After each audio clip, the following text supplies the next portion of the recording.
Elizabeth Likens here with a moment of reflection. Today's reflection is by Carl Jung.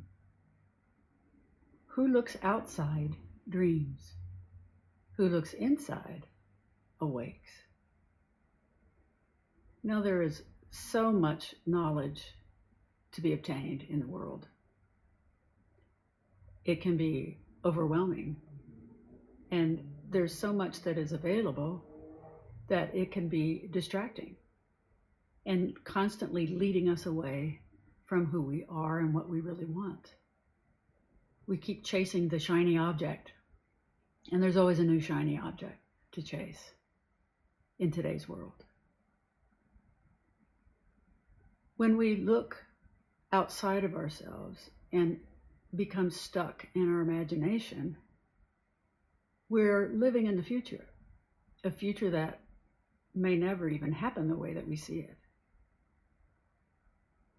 But when we come back to the present, we can learn more about how to apply the knowledge that we have gained to who we really are at our core, at our spirit.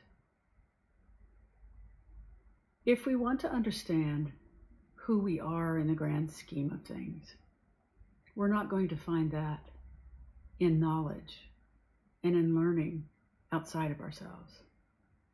While knowledge is a great thing to assist you in your life, it is not the most important thing to learn in this life. The most important thing is to know who you are at the deepest level and to awaken to that realization. And as you do this, you are able to assimilate knowledge that you obtain in this physical world and apply it to you at a spiritual level.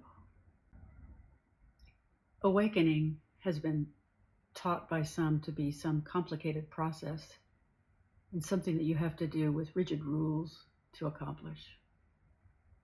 But awakening can be as simple as looking within yourself and recognizing the spiritual essence of who you are, the being that animates your physical life.